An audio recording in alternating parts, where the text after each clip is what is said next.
Paige Hartley had exactly 3 rules for surviving corporate life: never be late, never skip her turkey sandwich, and absolutely, under no circumstances, never interact with Adrian Sterling more than professionally necessary.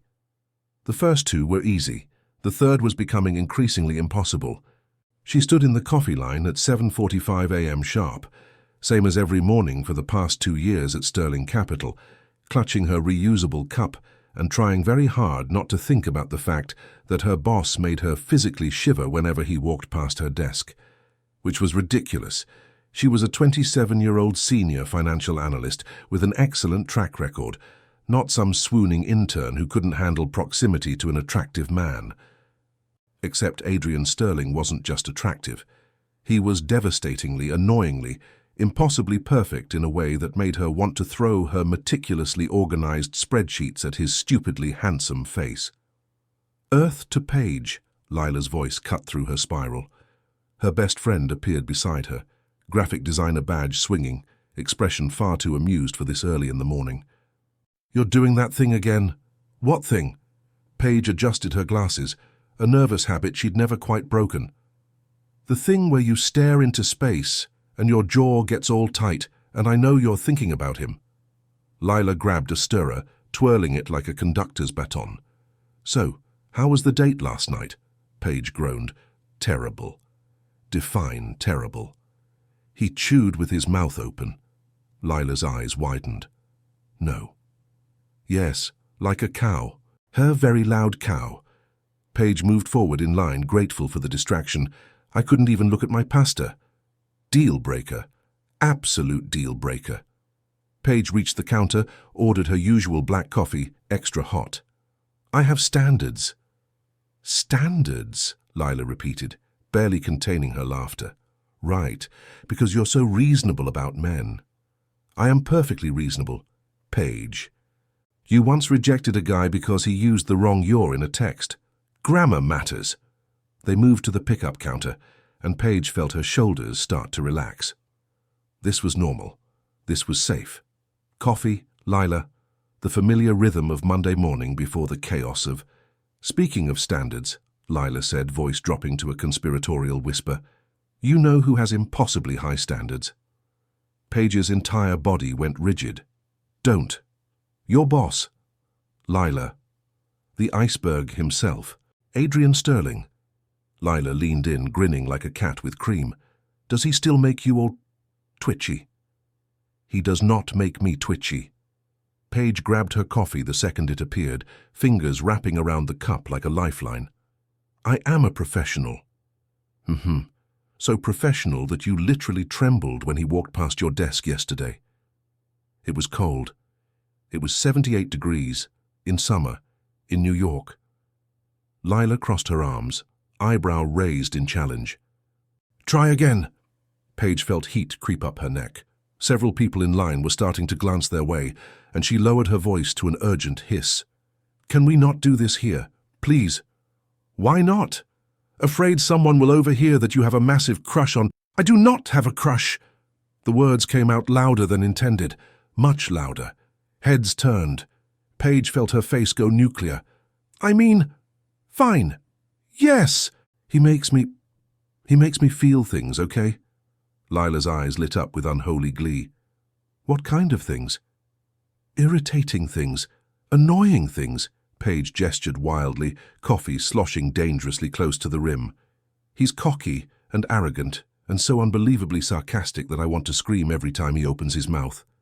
"And?" Lila prompted, clearly enjoying this far too much. "And—" Paige felt something break inside her, 2 years of denial crashing down in the middle of the company cafe. "And irresistible. God help me. He's completely irresistible and I hate it." The words hung in the air like a detonation. Silence fell. Complete, absolute, mortifying silence. And then, from directly behind her, a voice like dark whiskey and sin itself. "Say that again." Paige's blood turned to ice. Her coffee cup slipped, would have fallen if her fingers hadn't locked around it in pure panic. She knew that voice. She heard it in meetings, in conference calls, in her dreams, when her subconscious decided to absolutely torture her. She turned slowly, every muscle in her body screaming at her to run, and found herself staring directly into the steel-grey eyes of Adrian Sterling. He stood less than a foot away, perfectly tailored charcoal suit, coffee cup in hand, expression completely unreadable, except for the tiniest, most devastating curve at the corner of his mouth. Mr. Sterling, Paige's voice came out strangled. I wasn't... Paige. Her name. He'd never used her first name before. It was always Ms. Hartley, in that cool, professional tone that made her want to simultaneously punch him and pull him closer. For you said cocky, arrogant, sarcastic. It was figure of speech, metaphor, hyperbole. She was babbling now, words tumbling over each other in her desperation. His eyebrow rose fractionally. And irresistible? Every person in the cafe was staring now. Paige wanted the floor to open up and swallow her whole. Adrian took a step closer, and suddenly the air between them felt charged with something dangerous and electric. He was tall, she'd always known that abstractly, but up close, with those eyes fixed on her with laser focus, he seemed to fill her entire field of vision. "You meant," he prompted, voice dropping lower. "Figure of speech." Paige tried to step back, but hit the counter. Trapped. She was completely trapped with her boss staring at her like she was a puzzle he'd just decided to solve. Like, when people say someone is drop-dead gorgeous, they don't actually mean, "So you don't find me irresistible?" "No, I mean yes. I mean..." She stopped, closed her eyes, took a breath that did absolutely nothing to calm her racing heart.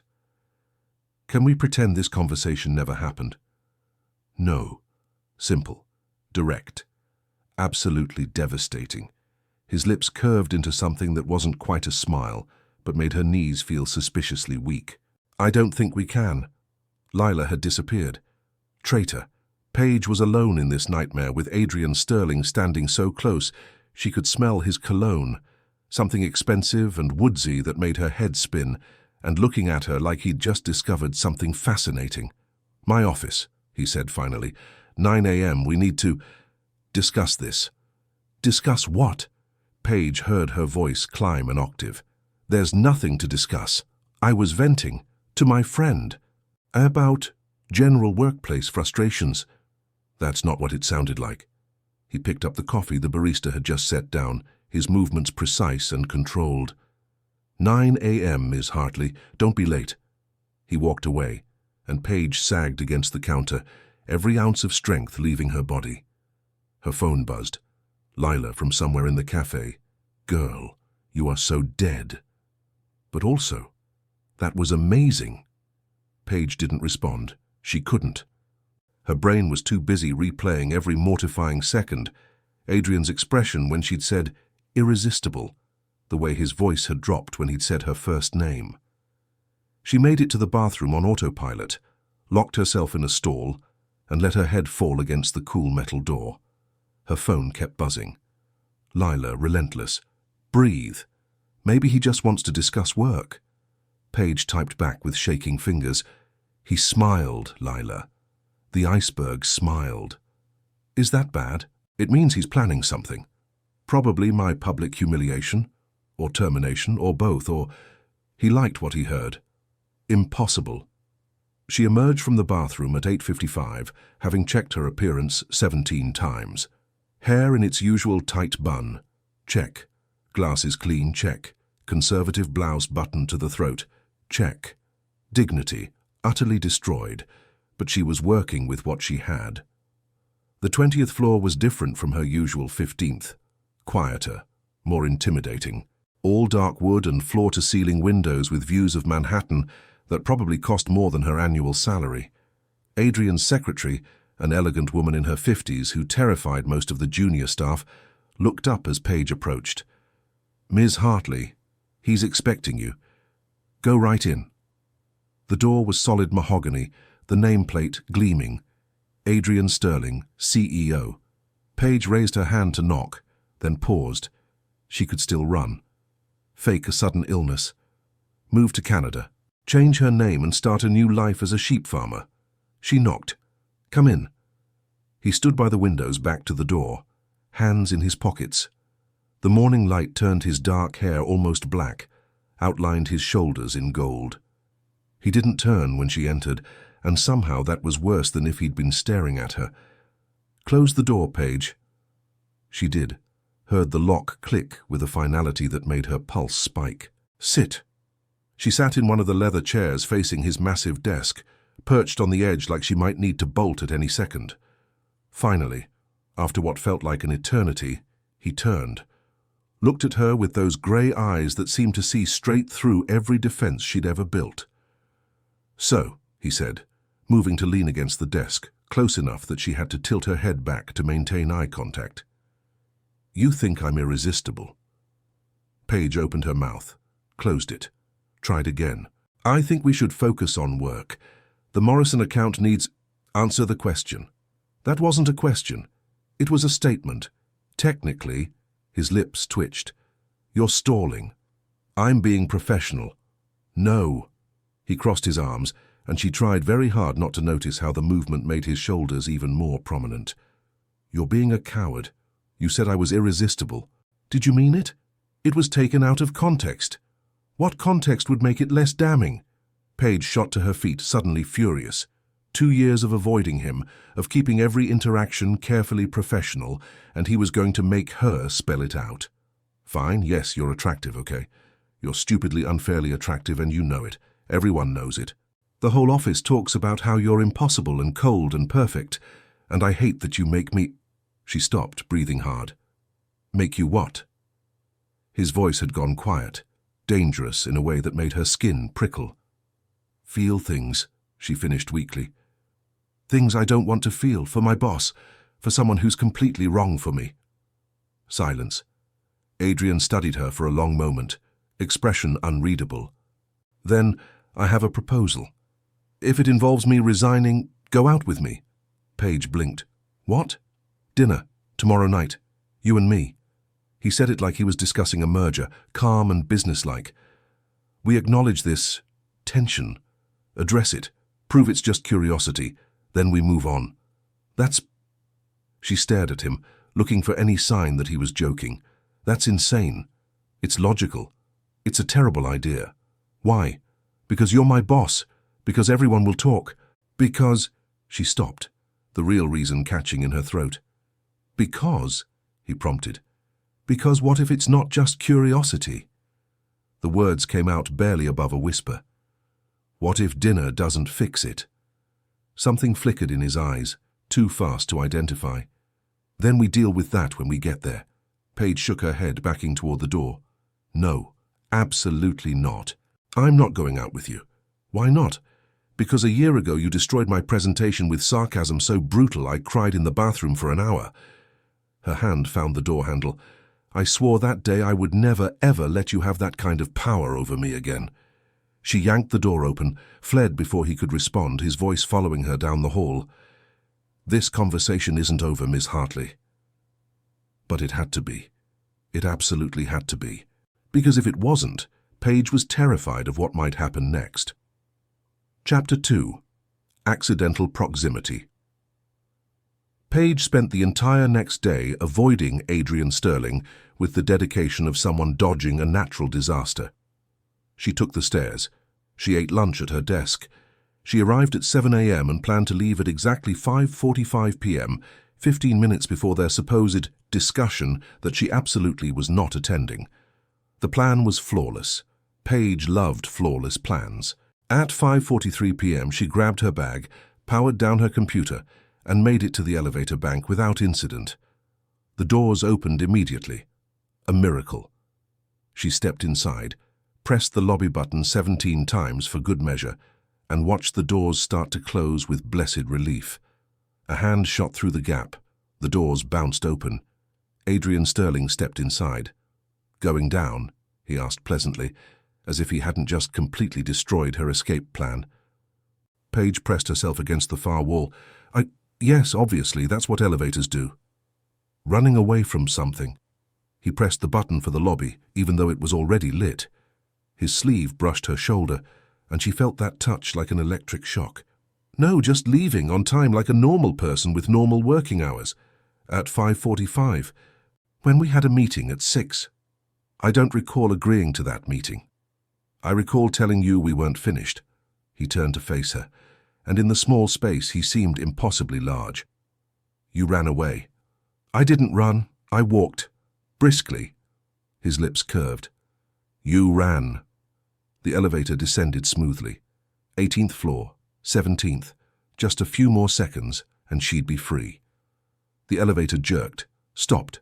The lights flickered once, twice, then settled into dim emergency lighting. Paige stared at the doors. No. Yes, Adrian said calmly, already reaching for the emergency phone. This can't be happening. It's happening. He held the phone to his ear, waited. Yes, this is Adrian Sterling. Elevator 2 is stuck between, looks like 16 and 17. 2 occupants, both fine. A pause. How long? Another pause. His jaw tightened fractionally. Understood. He hung up. Paige didn't want to ask. She asked anyway. How long? 30 minutes. Maybe 45. There's an issue with the backup generator. 30, 45? She slid down the wall until she was sitting, legs suddenly unreliable. This is a nightmare. It's an inconvenience. Adrian loosened his tie, shrugged off his jacket, and sat across from her with his back against the opposite wall. In the small space, their legs almost touched. Almost. We could talk. About what? The weather. Paige heard the edge of hysteria in her voice and tried to control it. It's cloudy, with a chance of clouds. You're nervous. I'm trapped in an elevator with my boss who overheard me call him irresistible yesterday. Nervous doesn't begin to cover it. I could be offended that you find my presence so distressing. Could you? She looked at him then, really looked. He'd rolled up his sleeves, and she could see his forearms, which was absolutely not helping her situation. Because I find that hard to believe. You don't seem like someone who gets offended easily.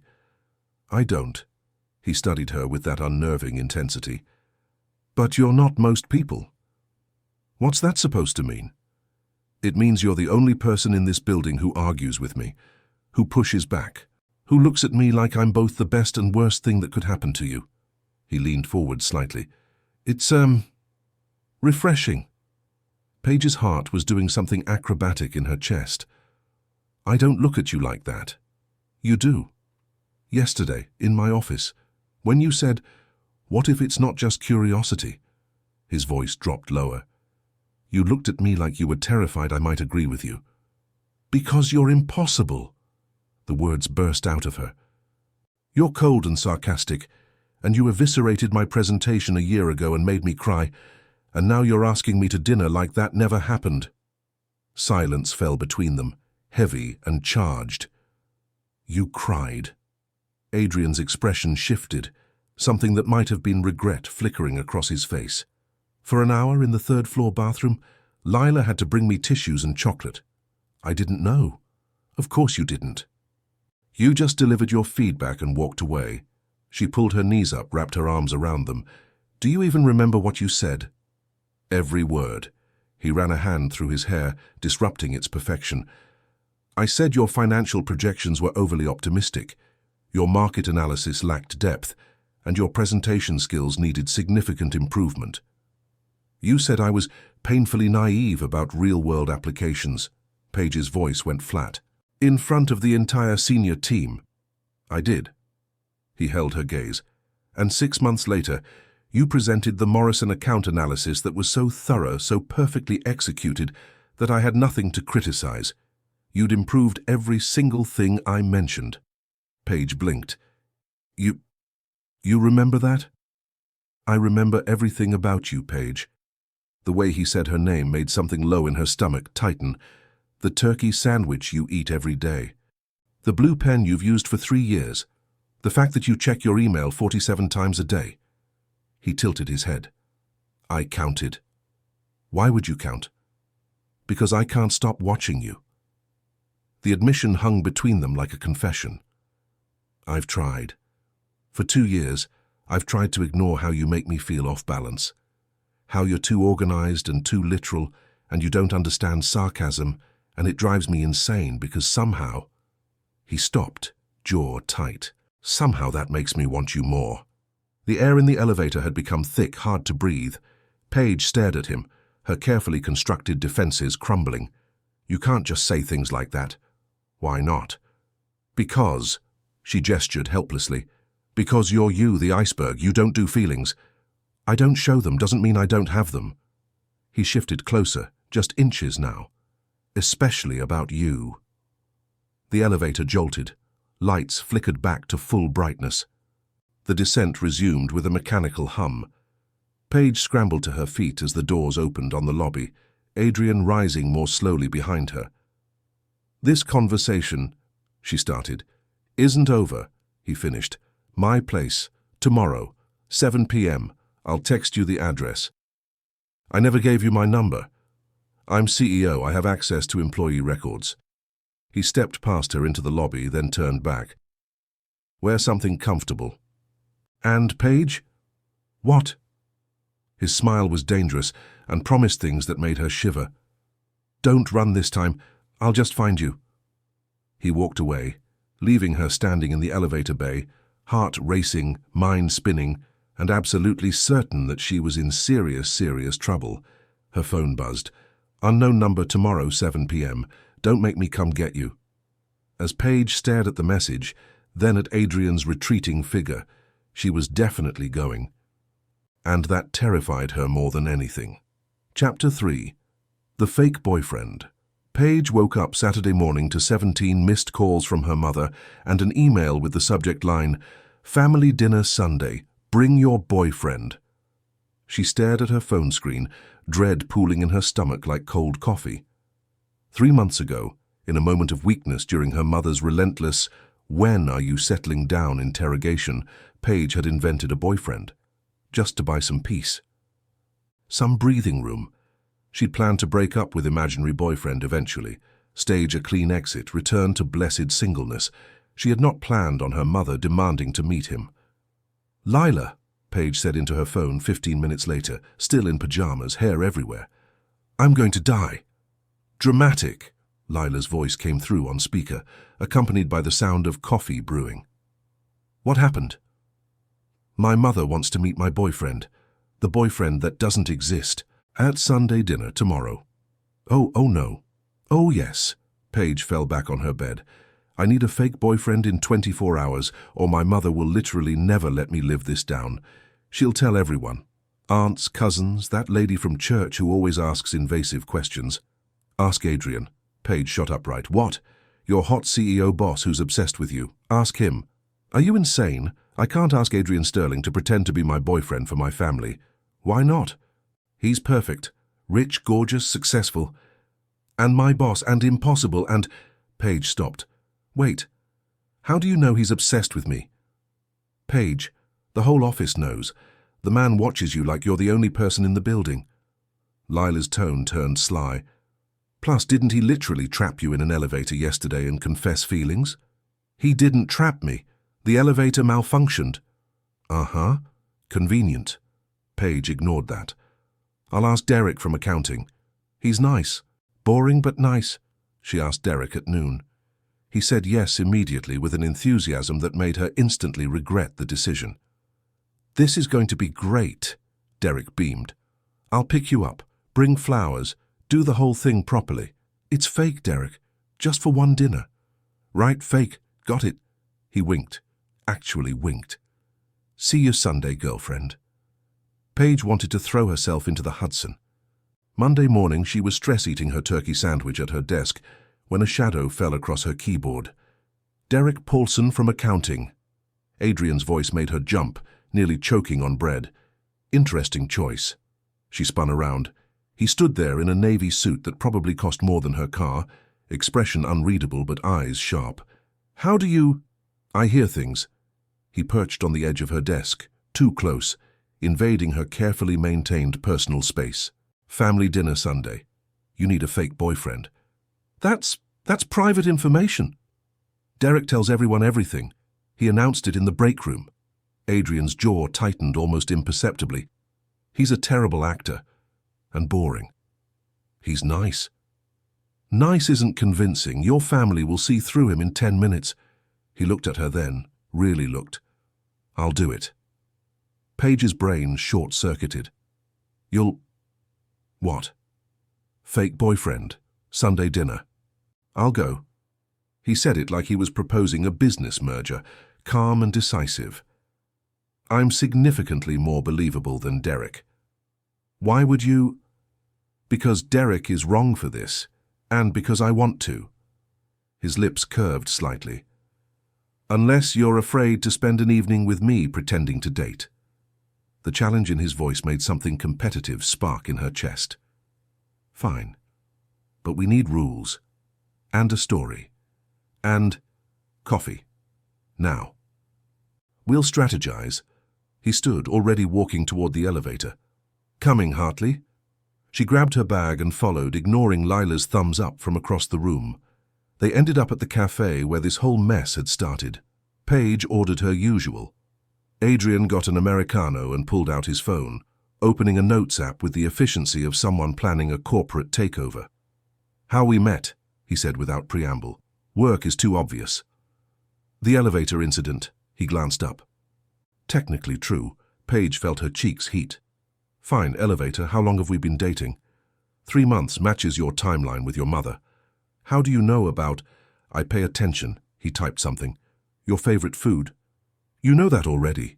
You literally counted my turkey sandwiches. Testing you. Something almost like a smile. Mine? Paige realized with a jolt that she didn't know. I... Don't? Sushi. Omakase.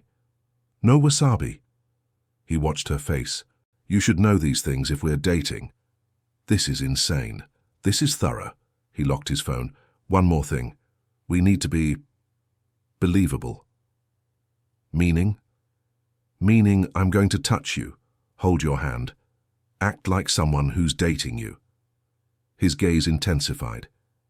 If that's a problem. It's not. The words came too fast. I mean, I can handle it. Professionally. Fake professionally. His smile turned genuinely amused. Good. Sunday arrived too quickly. Paige's family lived in Queens, a 3-story house that always smelled like her mother's cooking and resounded with loud Italian conversations. She'd grown up with noise and warmth and people who asked too many questions.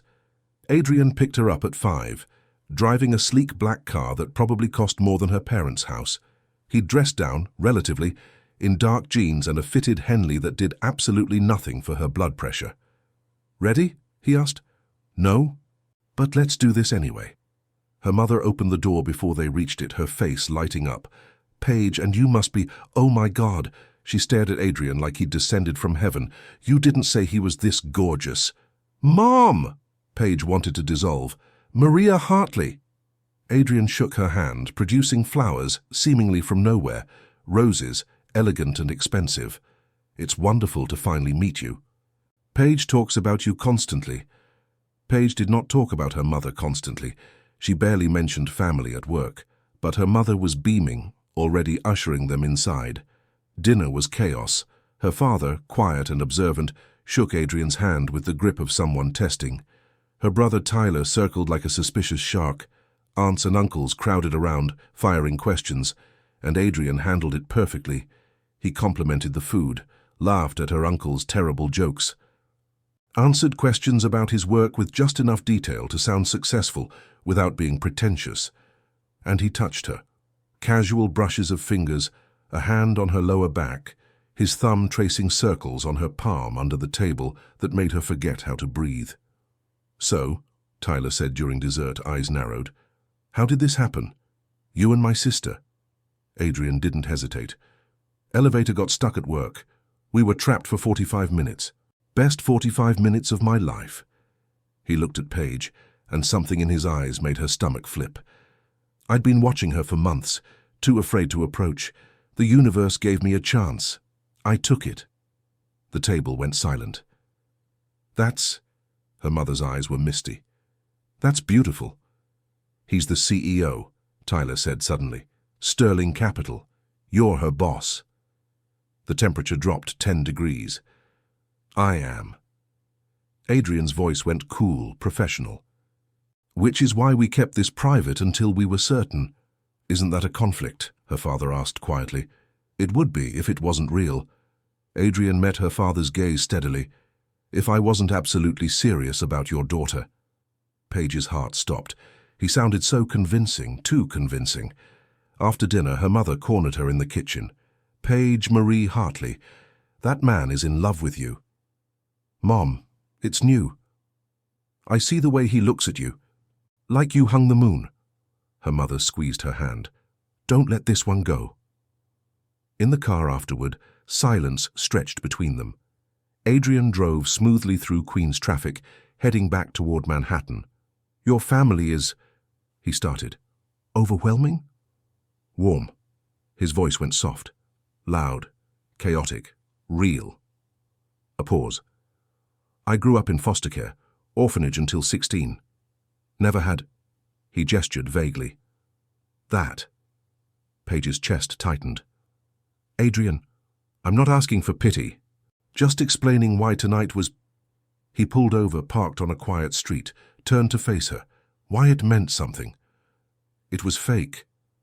Was it? His hand found hers.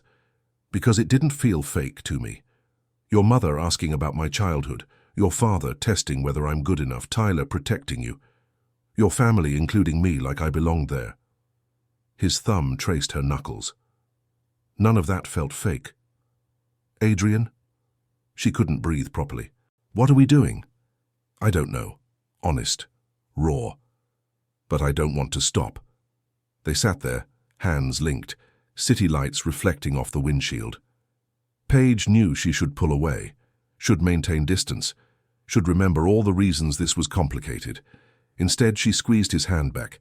Thank you, she whispered, for tonight, for being... you. Paige. He leaned closer, and she could see gold flecks in his grey eyes. Can I... Her phone rang. Tyler. Probably checking on her. The moment shattered. Adrian pulled back, started the car. I should get you home. They didn't talk the rest of the drive, but when he walked her to her door, he caught her hand one more time. Tomorrow, he said, we need to talk about what this actually is. I know. And Paige? Tonight wasn't fake for me, just so you know. He kissed her forehead, brief, gentle, devastating, and left. Paige stood in her doorway long after his taillights disappeared, heart pounding, defenses crumbling, absolutely certain that she was falling for Adrian Sterling, and terrified that maybe, just maybe, he was falling too. Chapter 4. Jealousy and Realization. Monday morning, Paige walked into Sterling Capital with her defenses in tatters and her mind replaying Adrian's forehead kiss on an endless loop. She'd barely slept, too busy analyzing every moment of Sunday dinner, every touch, every look, every word that had sounded far too real for something supposed to be fake. She made it to her desk without incident, opened her laptop, and tried to focus on the quarterly reports that suddenly seemed impossibly boring compared to... Paige? She looked up, and her entire world tilted sideways. Michael Chen stood in front of her cubicle, her ex-fiancé. The man she'd been engaged to a year ago before he'd decided that his career in San Francisco was more important than their relationship. He looked the same. Dark hair, nice smile, suit that screamed mid-level management. Michael, her voice came out strangled. What are you doing here? I'm back. Took a position at Brennan & Associates downtown. He smiled that familiar smile that used to make her feel safe. Now it just felt... wrong. I wanted to see you. Talk. Maybe get coffee. I'm working. Please, Paige, I made a mistake, a huge one. He leaned against her cubicle wall, earnest and apologetic. Letting you go was the worst decision of my life. I want to fix it. From across the office, through the glass walls of the conference room, Adrian saw them. Paige could feel his gaze like a physical weight, could see him go completely still mid-conversation with whatever executive he was meeting with. Even from 50 feet away, she watched his expression turn to ice. "Michael, I don't think— One coffee, that's all I'm asking, for old time's sake." He pulled out his phone. "Tomorrow. That Italian place you loved." She should say no. She absolutely should say no. But something competitive and stupid sparked in her chest. The memory of Adrian saying this wasn't fake for him, then doing nothing about it. No follow-up text, no conversation this morning. Just silence. "Fine. Tomorrow at noon." Michael lit up. "Great. I'll text you the details. God, Paige, you have no idea how much I've missed— Miss Hartley." Adrian's voice cut through the office like a blade. He stood 10 feet away, expression absolutely neutral, in a way that made every hair on her neck stand up. "Conference room now." "Mr. Sterling, I was just—" "Now." Not a request. Michael straightened. "I'm sorry, who are you?" Adrian's gaze flicked to him, cold and assessing. "CEO." "And you are?" "Michael Chen, Paige's fiancé." "Ex-fiancé," Paige corrected quickly. "For now," Michael said, smiling at her. Something dangerous flickered in Adrian's eyes. "Ms. Hartley, conference room." He turned and walked away, expecting her to follow.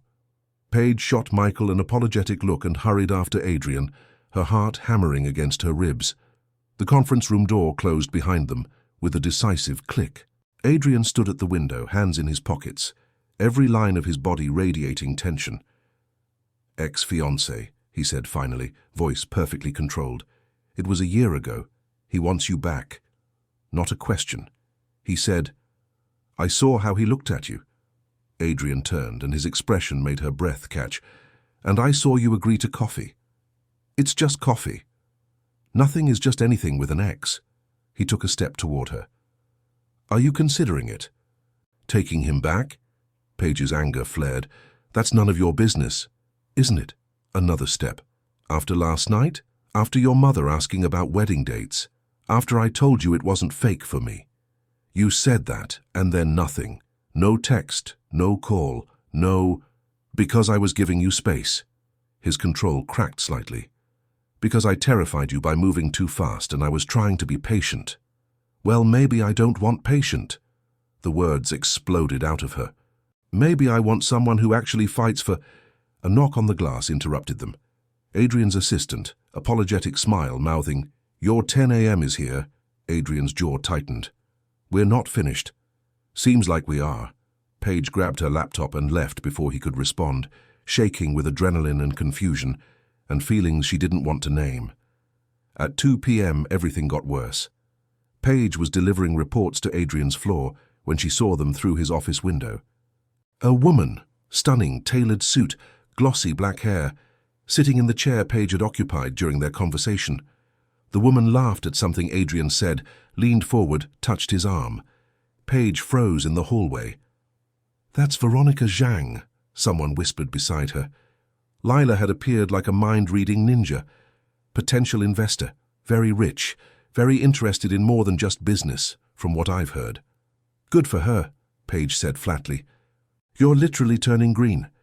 "I am not—" Inside the office, Veronica touched Adrian's arm again. He didn't pull away. Paige turned and walked straight to the stairs, taking them down too fast, her vision blurring with something that absolutely was not tears, because she did not cry over men who sent mixed signals and let beautiful investors touch them. Her phone buzzed. "Adrian." "My office." 4 p.m. She typed back with shaking fingers. "Busy." Paige. "Can't. Have plans." Which was how she found herself agreeing to an actual dinner with Michael instead of just coffee, because apparently she made terrible decisions when jealous.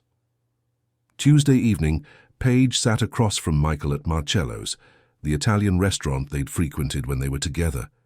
He'd been talking for 20 minutes straight, about his job, his apartment, his new car, his promotion prospects. He hadn't asked her a single question. "So I told them, if they want me to relocate again, they'll need to triple the compensation package," Michael continued, gesturing with his wine glass. "I mean, I have leverage now, you know." Paige pushed her pasta around her plate, not hungry. "Anyway, that's why I came back to New York." "Well, that and you." He reached across the table for her hand. I made a mistake, Paige. We were good together, stable, compatible. Stable, compatible. Words that used to sound appealing now felt like cardboard. Michael, I know I hurt you, but we can start over. Get back to what we had. He squeezed her hand. What do you say? Before Paige could answer, she saw him. Adrian Sterling walked into Marcello's with Veronica Jang on his arm, both of them dressed for an expensive evening. He saw Paige instantly. His step faltered almost imperceptibly, then continued to a table across the restaurant. Their eyes met across the room. His expression was unreadable, but his jaw was tight. Paige, Michael followed her gaze. Do you know them? That's my boss. Huh. Didn't know CEOs ate at normal restaurants. Michael turned back to her. Anyway, as I was saying, but Paige couldn't focus. She watched Adrian pull out Veronica's chair, watched the woman smile up at him, watched him sit across from her with perfect posture and that professional courtesy that somehow made Paige want to throw her wine glass. She excused herself, headed toward the bathroom. The hallway was dim and quiet, decorated with old Italian movie posters. Footsteps behind her made her turn. Adrian stood there 5 feet away, expression somewhere between furious and desperate. You're here with him. His voice was low, controlled in that dangerous way. You're here with her. Paige crossed her arms defensively. Business dinner. Nothing more. Right. Because she definitely looks at you like business. And your ex-fiancé looks at you like he wants to reclaim property. Adrian moved closer. Is that what this is? Getting back with safe, boring Michael? He's not boring. He's been talking about himself for 45 minutes. I've been watching. You've been watching me instead of your date. The words came out sharper than intended. I can't stop watching you. His control finally shattered. Even when I'm supposed to be discussing investment portfolios, all I can think about is you across the room with a man who doesn't deserve you. And you do, Paige challenged. No, probably not. He ran a hand through his hair, frustration evident in every line of his body. But I want to try. I want the chance to be worthy of you. Adrian, tell me you feel nothing for him. Tell me that coffee and this dinner don't mean you're considering going back. He stepped close enough that she had to tilt her head back to maintain eye contact. Tell me I'm not too late. Paige's heart was doing gymnastics. Why do you care? Because I'm in love with you. The words echoed in the hallway. I've been in love with you for months, maybe years. Since you presented that Morrison account, and I realized you weren't just smart and organized and adorably literal, you were the most remarkable person I'd ever met. She stared at him, speechless.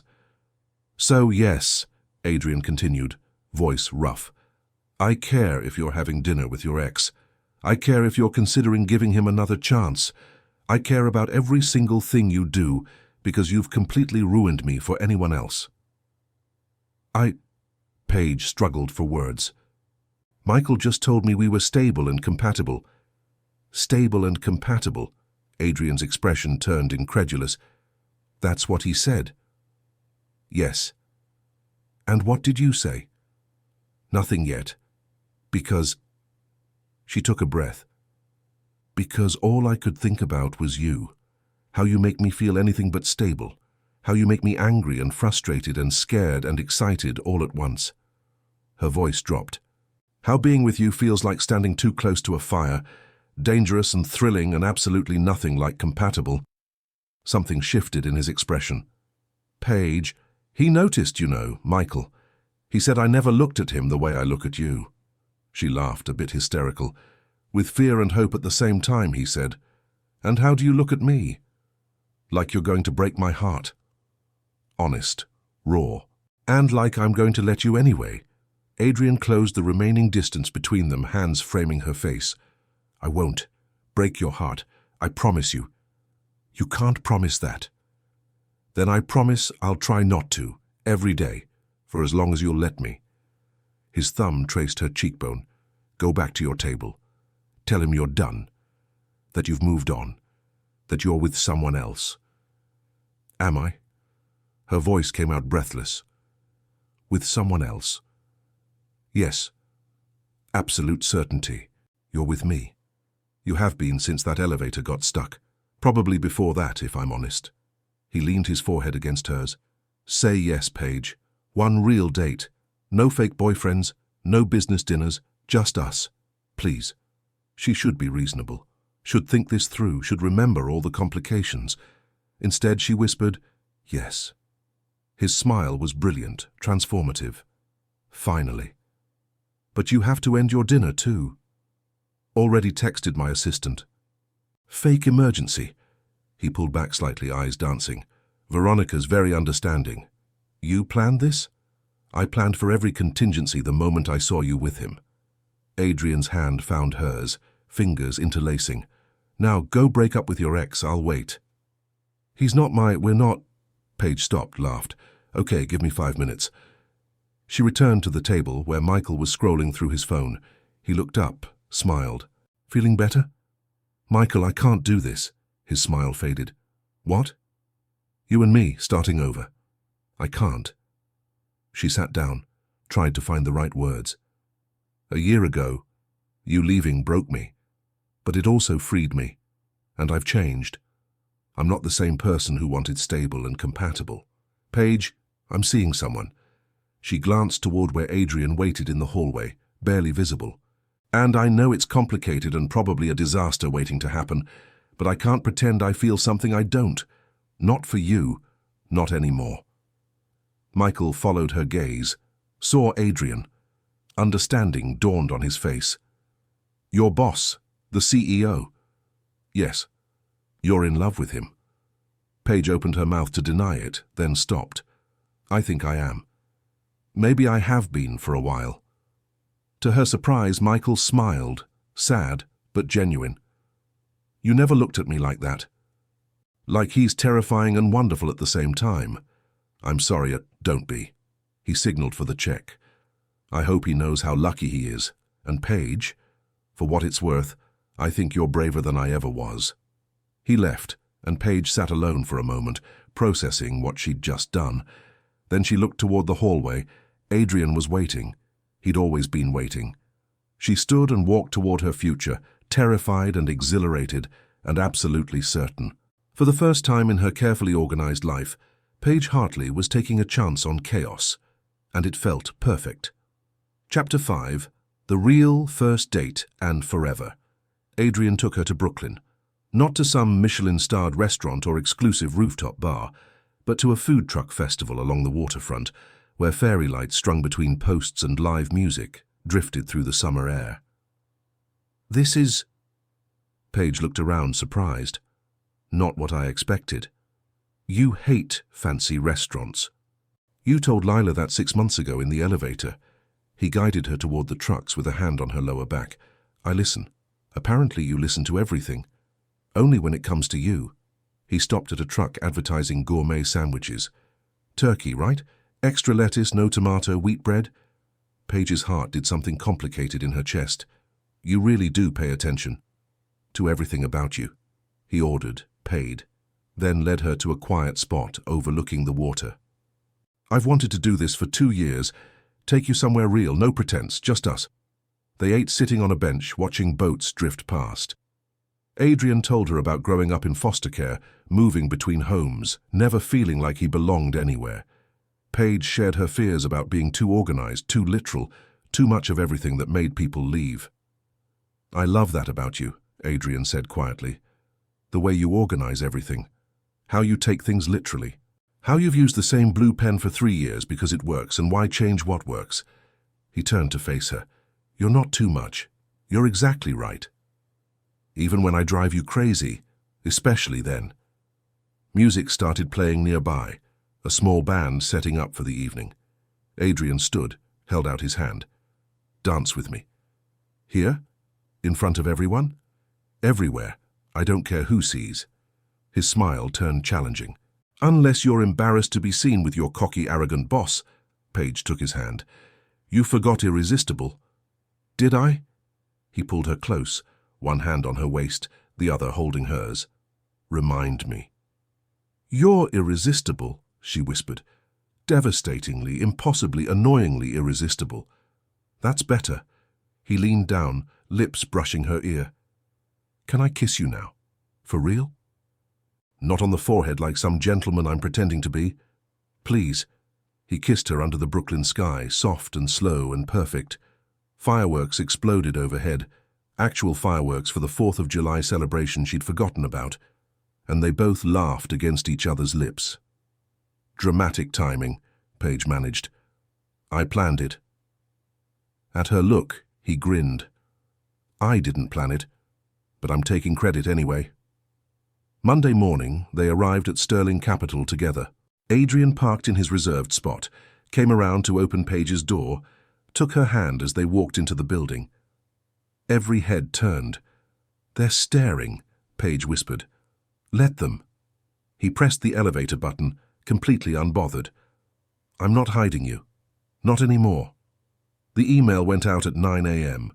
Company-wide, professional but clear. Relationship declared, all protocols followed. Paige transferred to a different reporting structure to eliminate conflicts of interest. By 10 a.m., half the office was gossiping. By noon, Lila had brought champagne. "I'm so proud," Lila declared, hugging Paige in the break room. "You finally stopped running from the hot CEO who's been obsessed with you." "I wasn't running. You literally fled an elevator. That was different." "Was it?" Adrian's voice made both women jump. He leaned in the doorway, smiling. "Because I distinctly remember you running from my office. Twice." "I was walking briskly." "She was running," Lila confirmed. "Full sprint. I timed it." 6 months later, everything had changed, and nothing had changed.